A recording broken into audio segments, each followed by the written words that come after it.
Welcome to Life Stories, where every tale reveals powerful lessons about love, resilience, and the human spirit. Today's story is one of unexpected transformation. A young woman, overshadowed by her family, uncovers a life-changing secret left by her beloved aunt. It's a journey from heartbreak to empowerment, as she learns the true meaning of wealth, kindness, and strength. Through trials and triumphs, she discovers her own potential and redefines her future. Stay tuned as we unravel this inspiring narrative of family, legacy, and self-discovery. Don't forget to subscribe to Life Stories to begin today's journey. I never imagined that my sister Madison's wedding day would be the moment my life changed forever. As I stood there that morning, amidst the chaos of bridesmaids fluttering around and the smell of fresh-cut flowers filling the air, I couldn't have predicted the revelation that would soon upend everything I thought I knew about my family, my late Aunt Margaret, and myself. The day began like any other wedding day, filled with excitement but also tension. Madison, always the perfectionist, was in full command, barking orders to ensure every detail of her grand New York City wedding was flawless. "Emily, where are the welcome bags for the VIP guests?" she snapped at me, her hands fussing with her veil for the 100th time. I had just finished placing the last bag on the table and turned to face her. "They're right here, Madison. Everything's set." My voice was steady, though I could feel my cheeks flush from her tone. Her gaze dropped to my shoes. A simple pair of black heels, the nicest ones I owned. "And you're wearing those to my wedding?" she asked, her voice laced with disdain. "Emily, this is why Aunt Margaret always preferred me. You just don't understand elegance or class." The mention of Aunt Margaret tugged at my heart. She had passed away 3 months earlier, leaving a void in my life that no one seemed to notice. While my family obsessed over status, luxury, and appearances, Aunt Margaret had been different. She lived quietly in her small cottage in Vermont, surrounded by her garden and books, and her wisdom had been a guiding light for me during the most confusing moments of my life. "Don't bring up Aunt Margaret again," Madison warned, shaking her head. She was just a quirky old woman who chose to live like a pauper even though she had a trust fund. Honestly, it's a relief she left everything to charity, just like she always said she would. Can you imagine if she'd left her money to you? You'd probably spend it on your kindergarten students or something equally ridiculous. Her words stung more than I cared to admit.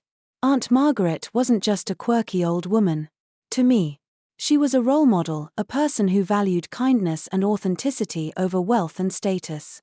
While Madison spent her summers at country clubs and luxury resorts, I spent mine in Aunt Margaret's garden, learning about herbs and flowers and the importance of finding joy in life's simple moments. But Madison never understood why I treasured those afternoons. And truthfully, I didn't care if she ever did. The ceremony was set to begin in less than an hour at the Grand Plaza Hotel, the most extravagant venue in the city. The imported flowers and Michelin star catering reflected the lengths Madison had gone to for her perfect day. I was double-checking the place cards at the reception when an elderly man in a sharp suit approached me. "Miss Emily Bennett?" he asked, his voice warm but formal. "Yes, that's me," I replied, puzzled. He handed me a heavy envelope, sealed with wax in an old-fashioned style. "I'm James Whitmore, your Aunt Margaret's attorney. She left strict instructions that this letter be delivered to you exactly 3 months after her passing. And specifically today, on your sister's wedding day." My hands trembled as I took the envelope. The weight of it felt significant, as though it held secrets I wasn't prepared to uncover. Before I could open it, Madison's voice rang out, sharp and cutting as always. "Emily, what are you doing? The ceremony starts in 45 minutes, and you're standing around with some random envelope?" I looked up, startled, as Madison stormed toward me. "It's from Aunt Margaret," I said softly. "Her attorney just delivered it." Madison's face twisted in irritation. "Oh, for God's sake. Not more drama from that woman. She's still causing problems even from the grave. Just throw it away. Emily. This is my day. Before I could respond, our parents arrived. Drawn by the commotion, my mother, ever the image of sophistication, glanced at the envelope with mild disdain. What's this all about? Aunt Margaret left a letter for Emily. Madison explained, her tone dripping with annoyance. To be delivered today. Of all days. Honestly, it's so typical of her. Our father, checking his Rolex as if time itself was a commodity he couldn't spare, waved dismissively. Emily, put that away. The governor and his wife will be here any minute. But something inside me refused to yield. Maybe it was the way Aunt Margaret had always encouraged me to stand up for myself. Or perhaps it was the sheer weight of the envelope in my hands. But I knew I couldn't ignore it. I'm opening it, I said firmly. Madison lunged toward me, trying to snatch the envelope. You're not ruining my wedding with whatever nonsense that old woman left you, she hissed. I stepped back, holding the envelope protectively. How dare you? I whispered, anger surging through me. How dare you speak about Aunt Margaret like that? She showed more love and wisdom in her quiet life than any of you ever have. With shaking fingers, I broke the wax seal. Inside were several documents and a handwritten letter in Aunt Margaret's elegant script. I unfolded the letter carefully, my heart pounding as I read the opening words. My dearest Emily, if you're reading this, I'm gone. And your sister is likely about to marry the investment banker she believes will give her the life of luxury she's always wanted. But there are truths you need to know. The room seemed to blur as I read on. Aunt Margaret revealed that she hadn't been living modestly because of a small trust fund. She had been the secret CEO of Sterling Industries, a global conglomerate encompassing technology and real estate, with assets totaling $89 million. The cottage, the garden, the simple life, it had all been by choice. The letter continued, while your sister and parents saw only the small cottage. They never bothered to look deeper. You, my dear Emily, saw me for who I was, not for what I owned. That's why I'm leaving everything to you. I stared at the documents in disbelief. Deeds, financial portfolios, business shares, it was all there, spelled out in black and white. Aunt Margaret had entrusted me with her entire empire. What does it say? Madison demanded, her voice sharp and shrill. What did that crazy old woman write? I looked up at her, at my parents standing beside her, their faces pale with shock. For once, they were silent, waiting for my response. Aunt Margaret wasn't poor, I said quietly.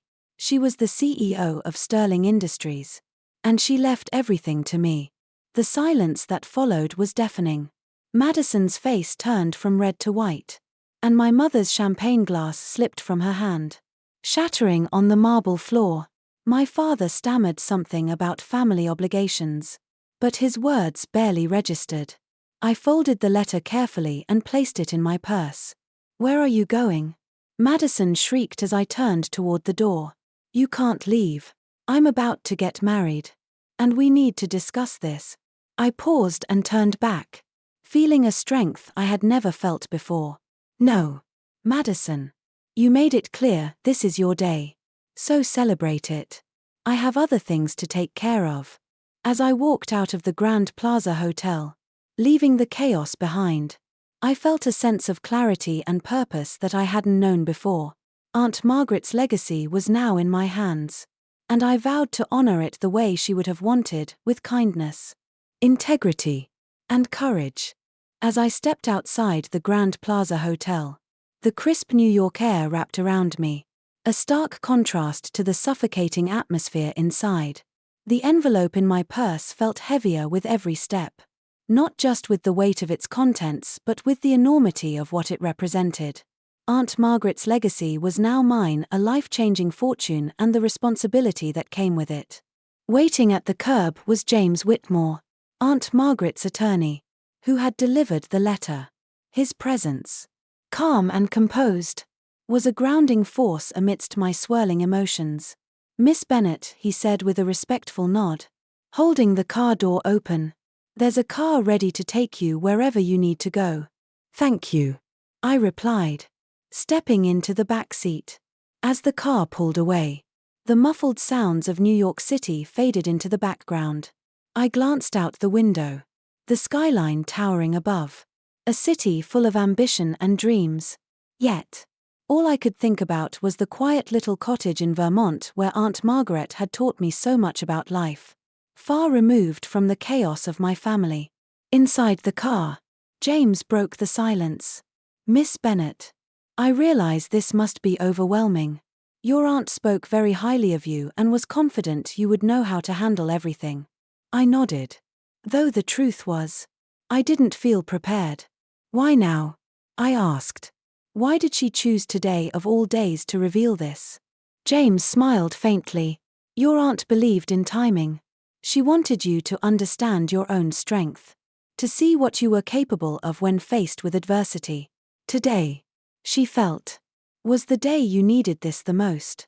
His words lingered as the car continued its journey.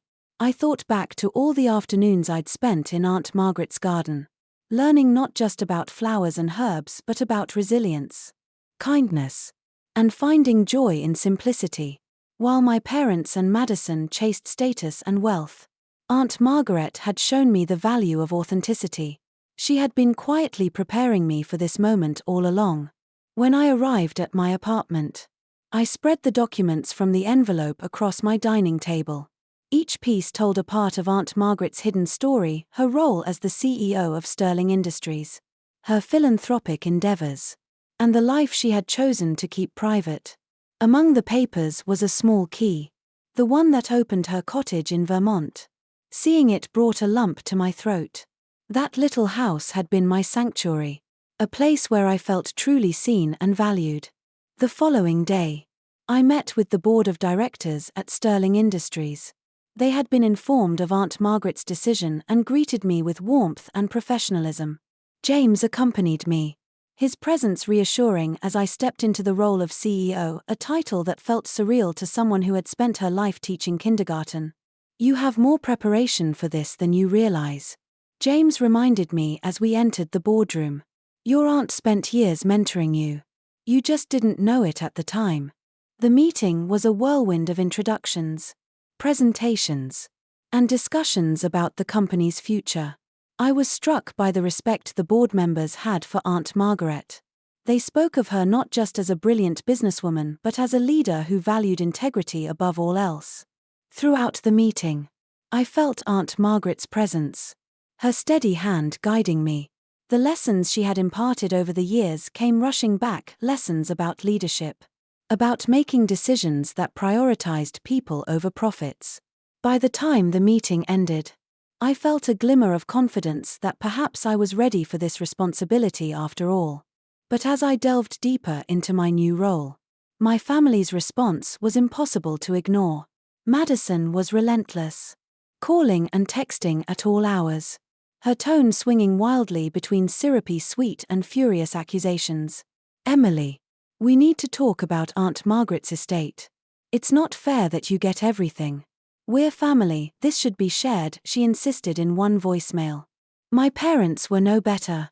My father's messages were laced with veiled threats, while my mother's were heavy with guilt trips. "We raised you, Emily. How could you shut us out like this?" one text read. Their sudden interest in my life felt hollow, driven not by love but by their desire for a piece of the fortune they had dismissed as irrelevant when they thought Aunt Margaret had nothing to offer. One particularly difficult evening, I received a frantic call from Madison. "Do you have any idea how embarrassing this is?" she screamed. "Half my wedding guests left early because of your little stunt. The governor's wife was asking questions about Aunt Margaret and Sterling Industries. You humiliated me, Madison," I said calmly, channeling the strength Aunt Margaret had always embodied. "I'm sorry your wedding didn't go as planned. But I'm not sorry for opening that letter. It's time you start taking responsibility for your own actions." Her response was venomous. "You conniving little snake. You turned Aunt Margaret against us. You manipulated her." With those words, I hung up, realizing that no explanation would ever satisfy her. The family's anger escalated when they decided to contest Aunt Margaret's will. James had anticipated this and began preparing a defense. As the lawsuit unfolded, I discovered the depths of my family's greed. Among the documents Aunt Margaret had left were records of their attempts to manipulate her for money, my father's failed investment schemes, my mother's extravagant spending, and even Madison's secret credit card debt. Most damning of all was proof that they had tried to have Aunt Margaret declared mentally incompetent to gain control of her assets. Despite their legal maneuvers, the case fell apart spectacularly. Aunt Margaret had anticipated every move they might make, leaving behind meticulous documentation that exposed their dishonesty. Watching the judge dismiss their claims was both vindicating and heartbreaking. I had hoped, deep down, that this inheritance might bring my family closer together. Instead, it revealed the fractures that had always been there. In the weeks that followed, I threw myself into my new responsibilities. The board of directors welcomed my fresh perspective, and with their support, I began to shape the future of Sterling Industries. I launched new initiatives that reflected Aunt Margaret's values, including a charitable foundation in her name. Every morning, I spent a few quiet moments in the small herb garden she had kept in the office, a reminder of the simple, grounding lessons she had taught me. Though my family's betrayal still stung, I began to see it as a painful but necessary step in my journey. Aunt Margaret had always believed in the strength of roots, the kind that held you steady even when the storm raged around you. And now, as I stood at the helm of Sterling Industries, I felt my roots growing deeper.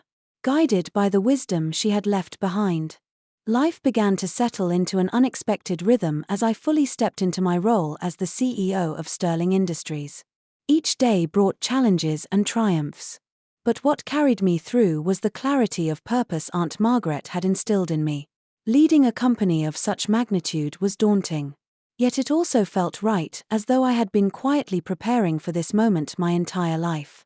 The transformation from a kindergarten teacher to the head of a global conglomerate wasn't without its moments of doubt. There were mornings when I'd sit in the grand office on the top floor of the Sterling Industries headquarters, staring out at the Manhattan skyline, wondering how Aunt Margaret had seen this potential in me. Her herb garden in the corner of the office, lush and vibrant, became a source of comfort. Tending to it reminded me of the afternoons spent in her Vermont cottage, where she taught me not only about plants but about resilience and patience. My team, led by Aunt Margaret's longtime executive assistant Maria, embraced me with a mix of curiosity and respect.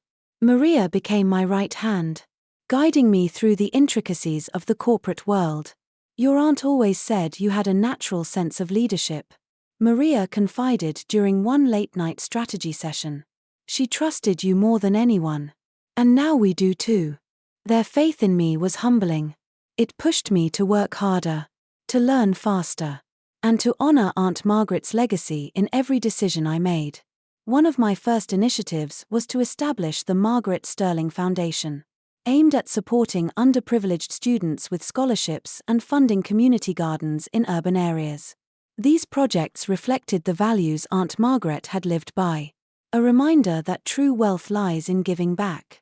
Amid this professional transformation, my family's absence became more apparent.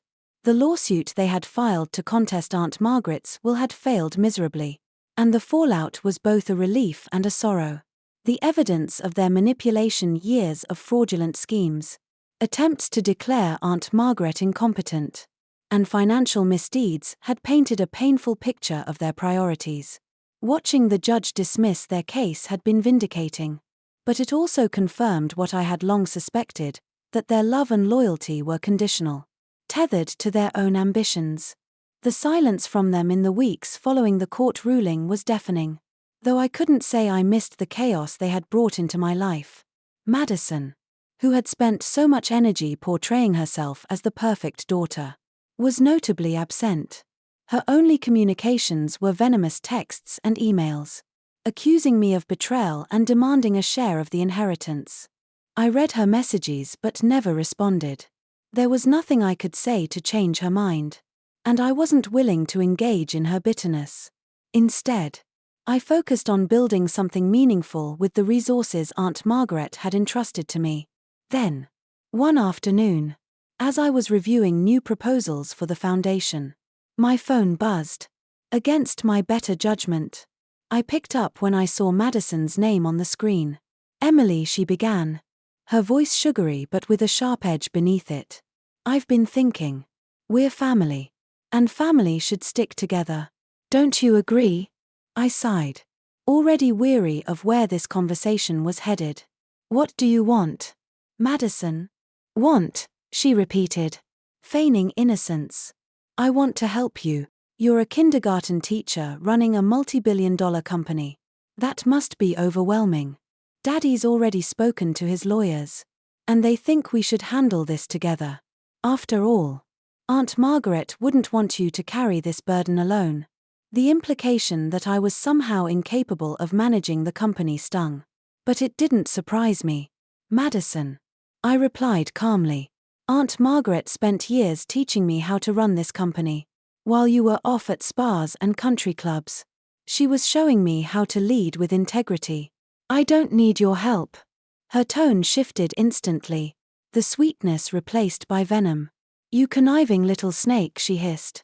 "You manipulated her, didn't you? Turned her against us? Well, we'll see who has the last word. We're not done fighting for what's rightfully ours." I hung up, my hands trembling not with fear, but with a mixture of sadness and resolve. The depth of her hatred was shocking, but it also reaffirmed that Aunt Margaret had been right to leave the company in my hands. Madison and my parents had spent their lives chasing appearances and wealth without understanding the responsibilities that came with them. Later that evening, Maria and I reviewed a stack of additional documents Aunt Margaret had left behind. Among them were detailed accounts of my family's financial misdeeds, evidence of loans taken out against Sterling Industries subsidiaries, credit lines used to fund Madison's wedding, and even attempts to siphon money from Aunt Margaret's personal accounts. Maria looked at me, her expression serious. "Your aunt wanted to protect you, Emily." She anticipated this would happen. The weight of it all was heavy, but it also gave me clarity. My family had never truly cared about Aunt Margaret or her values. They had seen her only as a means to an end. And now they saw me the same way. But I wouldn't allow their greed to overshadow the work I was doing. In the weeks that followed, I fully immersed myself in learning the company's operations. I traveled to Sterling Industries' various offices, meeting with employees and listening to their stories. Each conversation reminded me of Aunt Margaret's belief in the power of connection and empathy. She had built more than a business, she had built a community. Every morning, I started my day in the herb garden she had nurtured in the office. It was a quiet ritual that grounded me, a reminder of the values that truly mattered. The world of corporate leadership was demanding, but the lessons Aunt Margaret had imparted in her Vermont cottage kept me anchored. Though my family remained distant and resentful, I found peace in knowing that I was living the life Aunt Margaret had envisioned for me. Her wisdom, her kindness, and her strength were now the foundation upon which I was building my future. It wasn't just about running a successful company, it was about honoring her legacy and ensuring that her values endured for generations to come. As I stood in Aunt Margaret's Vermont garden one quiet evening, the sun casting a golden glow over the rows of herbs and flowers, I felt a deep sense of peace. Life had changed so drastically, yet in the stillness of this place, I found clarity. Aunt Margaret had always said that the strongest plants weren't the showiest, but the ones with the deepest roots. Now, I understood she wasn't just talking about gardening, she was teaching me about life. Sterling Industries was thriving under my leadership. But more importantly, it was becoming a force for good. The Margaret Sterling Foundation was already making a difference, providing scholarships to underprivileged students and creating urban gardens that brought communities together. I knew this was the legacy Aunt Margaret had envisioned. My family's resentment still lingered, but their absence no longer hurt. They had made their choices, and I had made mine to build a life grounded in kindness, resilience, and purpose. As I tended the garden, I smiled, thinking of Aunt Margaret's last words in her letter: "True power comes not from wealth, but from the love and strength you share with the world." Thank you for watching. Don't forget to subscribe to Life Stories for more inspiring tales.